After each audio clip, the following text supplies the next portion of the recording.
My friends, for every scar is a story. And for every story heard comes a lesson. For my papa tell me, say, a man is never truly a man until a woman has taught him a lesson.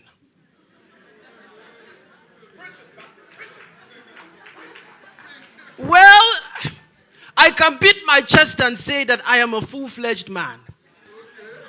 Because I have been taught the same lesson by 10 different women. Which brings me to my story. Story.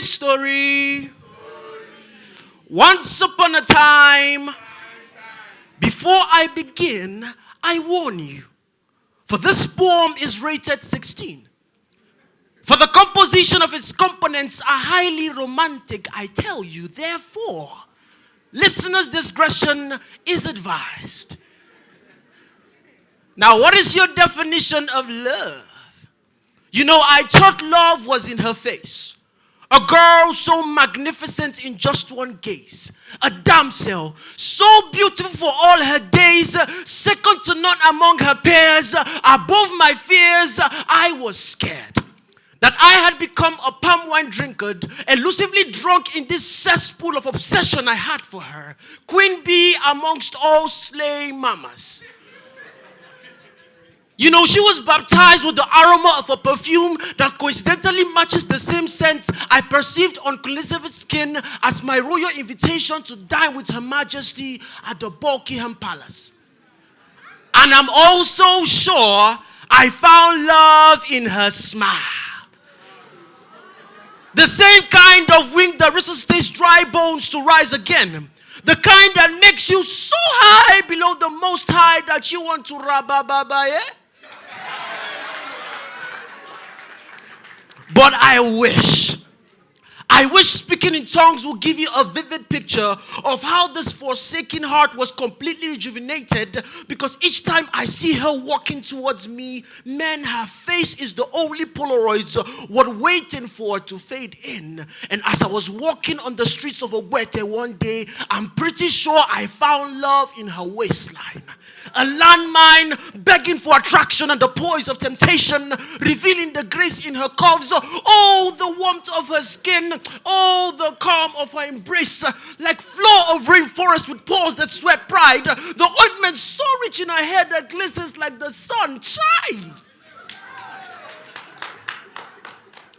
I hate to confess, man, I was tempted to touch.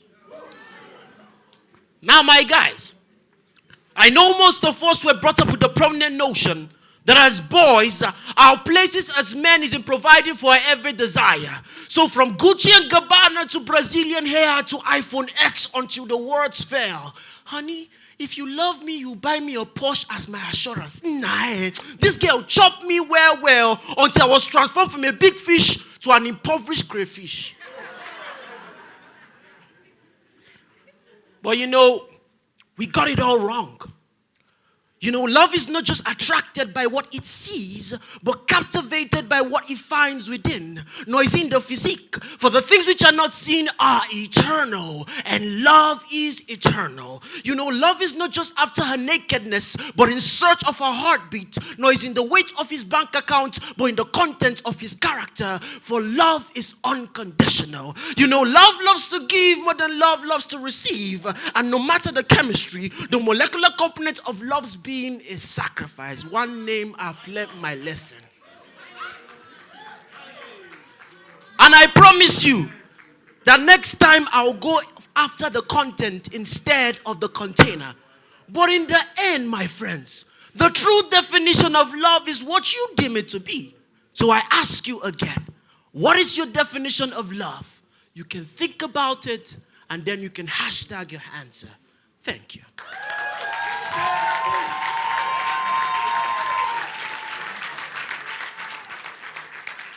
Round 2. We are all young dreamers.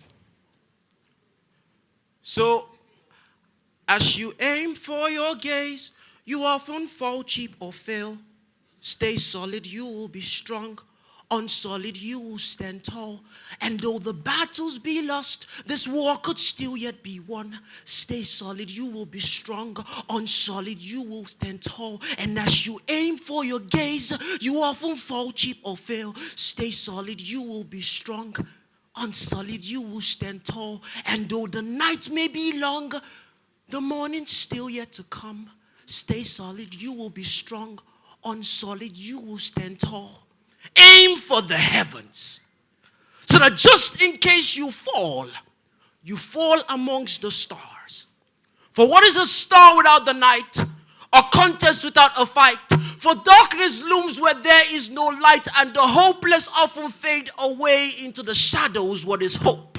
What is hope without despair, or courage without a sting of fear? Facing your demons with the intensity of a God who never fails, nor leaves the job undone to the hands of fate. So have a taste from your toast and give cheers to the fall. For this long haul requires stubborn faith to fit his fist in the face of doubt. And speaking of doubt, what is faith without works, or words without actions, or truthful word left unspoken, or unheard, or unheeded, or forgotten about to scribble in the pages of time to serve as a constant reminder that this is pure chaos. Serve for the satisfaction of the broken, seeking redemption in the arms of justice. But can you hear them cry, hard justice? Are the cries of the innocent loud enough to quench the silence? Or could a well-deserved plate of restitution appease their hunger? For no longer will we bend the knee to your laws of damnation, nor segregate this treasure, carefully passed down to us through our cultural denominations. For this revolution has no tribe, it has no face, it knows no race, but in this nation we hustle. We strive. We push further because we know the potential of possibility pulsing through the dark. For what is a nation without its people? United, undivided, we survived, we're revived, ever sound, visions loud, ever proud of who we are, because our present circumstance, it never defines us, but reaction defines us. The process tames us, always shapes us into carbon copies of that fervent love, which is the only cure for stubborn hatred. What is love without pain, or pain without struggle? For materialistic gain is the product of those who live in vain, but the supernatural exists for the vainless, all in search of a love that was freely given, yet infinitely costly, damning the rags of the disastrously insane. My God, not this again, not the different name, same situation again. Not to declare war all in the name of peace again and again and again and again. Take a moment. Let us reflect on this mess we have made, for the forces of good and evil will always collide, but all that matters is this: which side will you pick? Which path will you choose? Either win or lose, because death don't come in vain. Not for us to remain enslaved or our spirits to remain in cages. It comes so that we might be courageous to fulfill our obligations to all of creation, yet stand in determination, be able to look death in the face and say, we made it. We made it. I made it. You made it. My friends, please listen. Disaster doesn't derail destiny. But you know what does? Giving up. Don't you dare give up.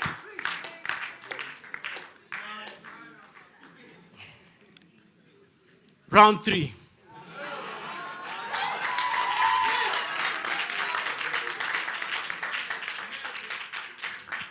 Now this poem is for you. This poem is for those who work 25 hours a day for 24,000 naira per month. For those who walk the streets stress heavy, feet strapped with anguish, backs burnt with burdens. For those who live between the lines of fear and confusion. For those whose eyes have witnessed the sunrise but still question the awesome power of a supreme being. For those against the wall or in the dust or behind bars on the other side of the bathroom. For those who do not see God in a mirror or a tree or a blade of grass, a homeless man, a crescent moon, a drop of doom, a ray of sun, or a purple sky. It is for those who have given up on life and wonder how they are still allowed to open their eyes wide in the morning. And I say to you, it is not yet time to die. For speakers of a better way, for singers of little words and creators of another day, awake from your slumber, massive in number, as brave as thunder, as courageous as hope, as audacious as faith. I see heaven in your face. How does it feel? That everywhere you go, the Holy of Holies is ever present in the form of you.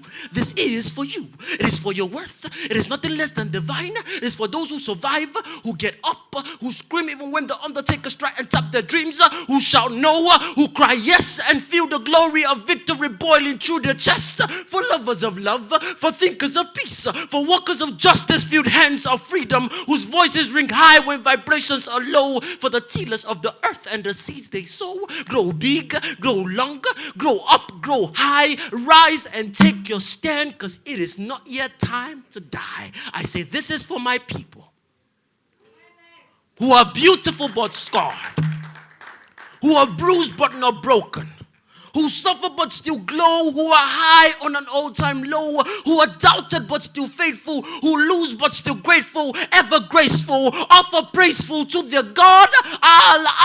Hallelujah. Even in the midst of the storm, this is for you who may have lost the battle. Well, the war can still be won. So brace up, stand up, pick up your slacking wherever you're lacking. Let divine remembrance be your backing, for you have been endowed with the power of a hero. So regain your glory, let shine your light, let love lead you, and remember your plight, for divine remembrance is heavenly sight, and you are a hero, transformed, reborn like a bright and lustrous sun rising from the eastern horizon, as intense as the noontime. And yes, you will shine like forever in my eyes. But your eyes, be you not blinded by the voices that listen.